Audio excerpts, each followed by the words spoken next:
माँ भारती को वंदन, dignitaries on the dais, Shri Professor Kailash Chandra Sharma ji, the chairman of CMDR, Professor Venkappa Desai ji, IIT director, Shri Prakash Nadigir ji, and many dignitaries of the dais. First, let me thank Shri V.T. Hungund, the Member Secretary, Governing Council of CMDR, Dr. Jay Prabhakar, SC of CMDR, Mananiya Shri Nagaraj Reddy ji, Secretary of CIS, and Dr. Gaurisha, Professor and Director of CIS, and the team of CIS.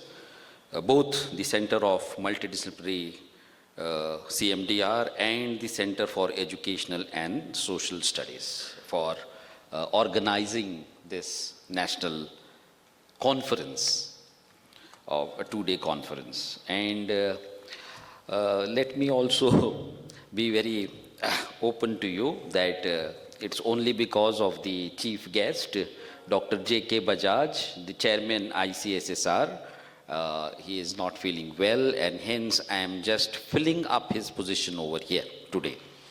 So I thank the chairman of CMDR for giving me this honor. I am also thankful to all the professors sitting in front of me, Professor Nitin Raghunath Karmalkar ji, Professor M.S. Chaitra ji, Professor Shushma Yadav ji, Professor Vinay Chandra Banavatti ji, Professor Bhimraya Maitri ji, and Shri Suresh Narsimha ji, Professor Dayanand Askar, and Professor Dr. Pushpa Sawaditi ji. This is a very important issue which has been discussed over here, and I'm really thankful for giving me this opportunity to stand over here and discuss something about Bharat at 2035, and how is it that we pursue the whole idea of Bharat from 2023 going to 2035. But the problem is, what have we been doing since 1947, and what have we been doing since 1857?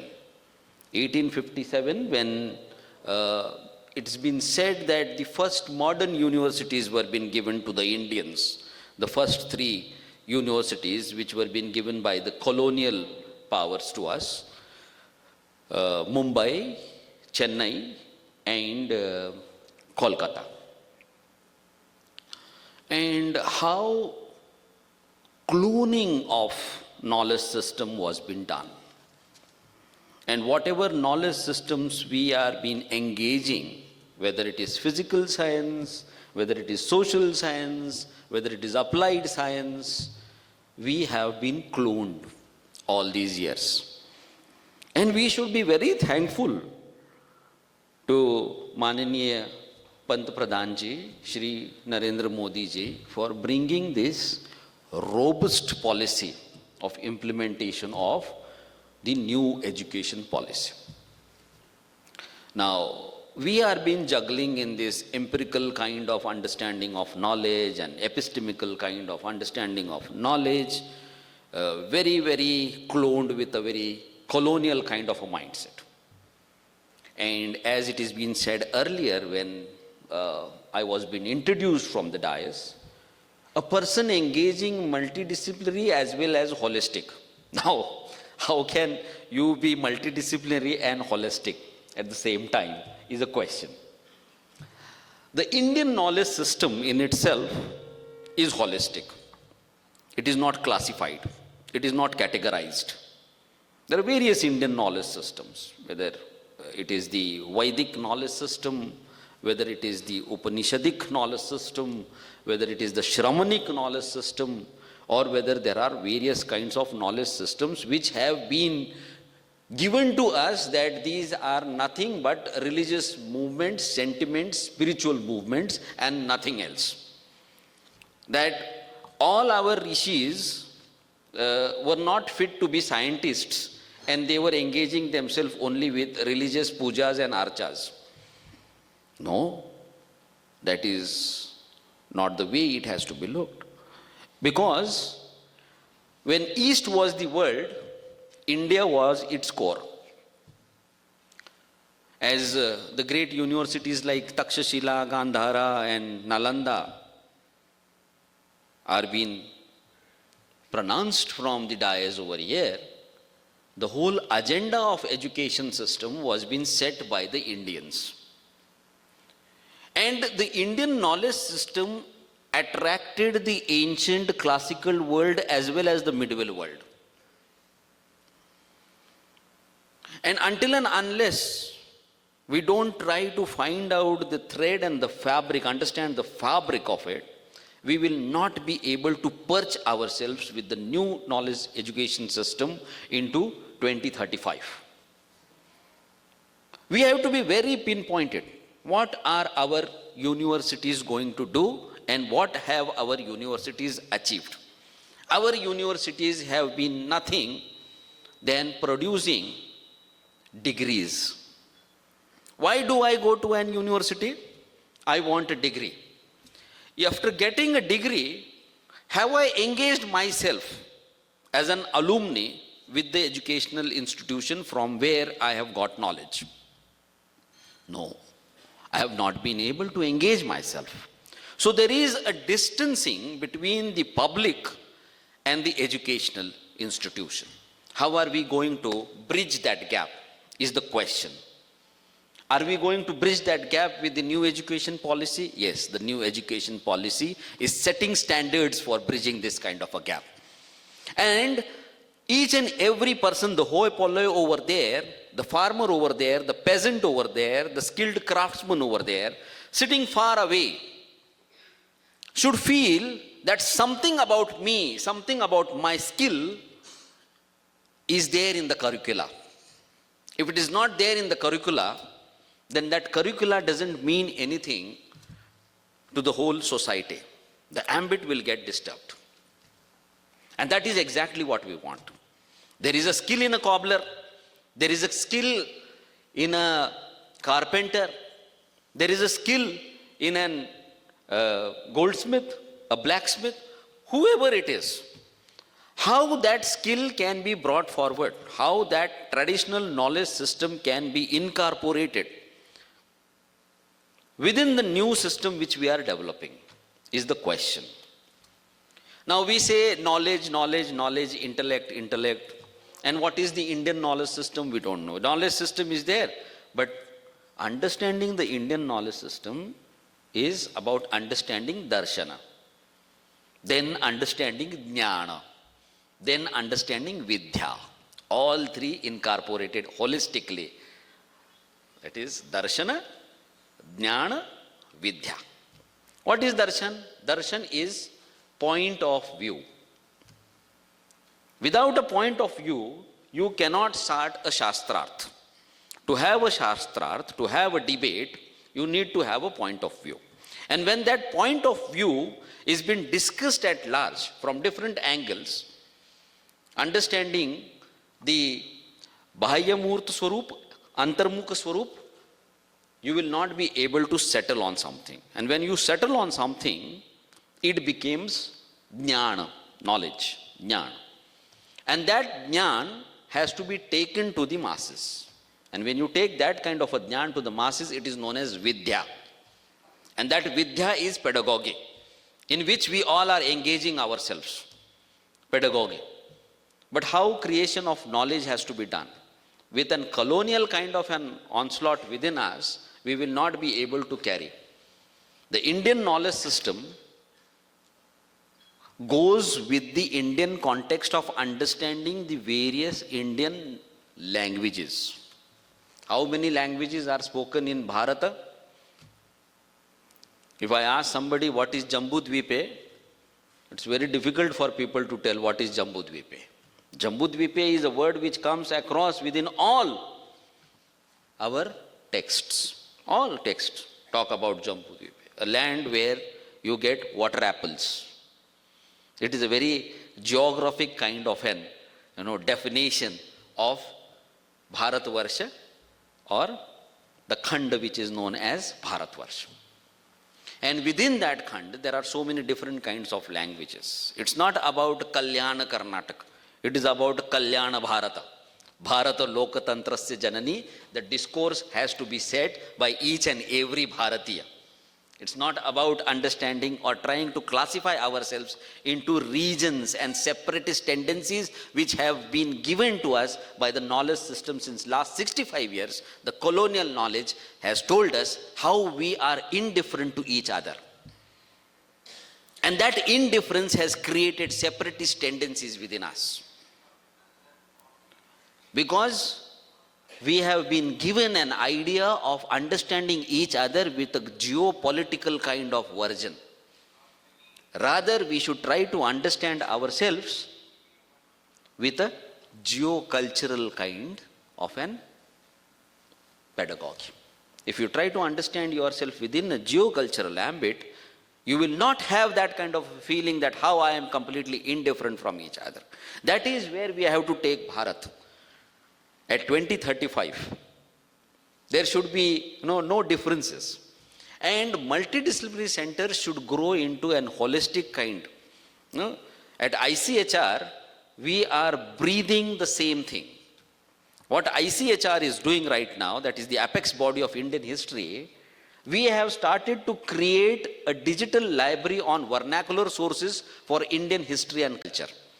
We have identified nearly 150 such institutions, private institutions, which are repositories of these Pandulipis in different kind of Indian languages. And all these will be digitized and be brought into on the portal, ICHR portal. And from there, you will also be able to understand, we'll also have small segments of videos which will, make you to understand how these languages need to be understood historically and how that context, language context, has to be brought into history, understanding the culture of the Indian people and giving the true history of the Indian people to the Indian people. Trying to make them to understand and making them to make themselves to have that kind of a pride of being a Bharatiya. We take pride. Many universities take pride. I have seen in their NAC reports, they write how many students of theirs have gone to European universities for further studies, and they take pride. It is a matter of shame. It's not a matter of pride. A matter of pride is that when Indian universities will attract all other students from the world over here, the agenda, academic agenda has to be set from the Indian universities. That is what is the NEP is demanding. Just 3 days back, all European universities, American universities have made an announcement that they are going to launch their campuses within the Indian soil.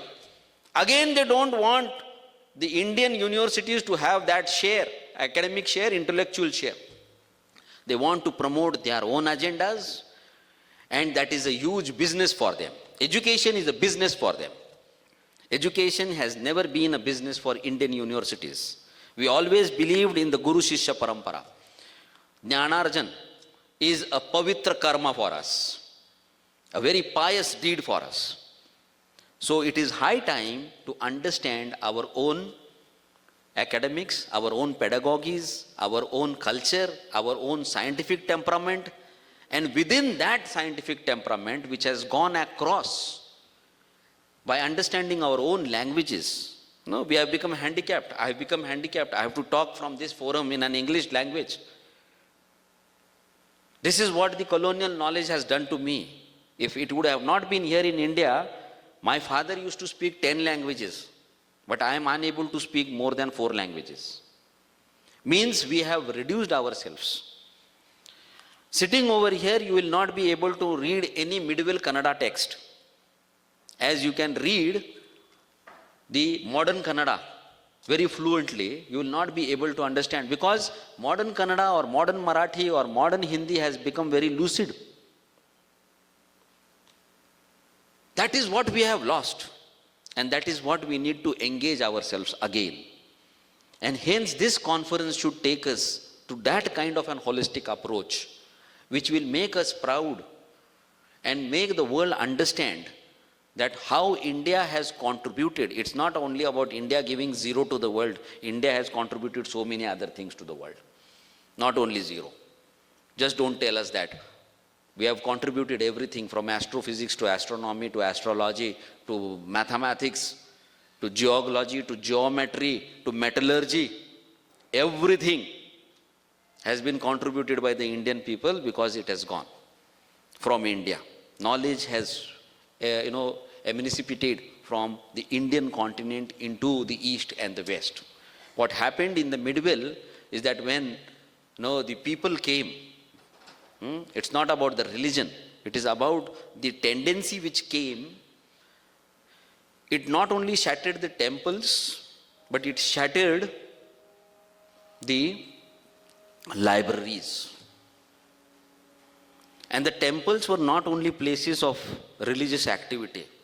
This year's theme of Indian Council Historical Research calendar is temples in India. It's already there. Because these temples are the places of discourse, intellectual discourse. They acted as granaries, they acted as banks for us. And that is the reason our temples were being destructed. That is the reason that our knowledge system, libraries were being destructed. And we got disillusioned from all these things.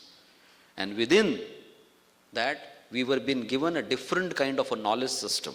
Within the medieval, we were being given a different knowledge system. And with the coming of the colonial era, under the whole understanding of the Orient and the Occident theories, we were being given different kinds of knowledge systems. And coming back to the Indian knowledge systems, which are various in forms, different in forms, which are open for every kind of debate. The Indian mind is always open for all kinds of discourses and debates.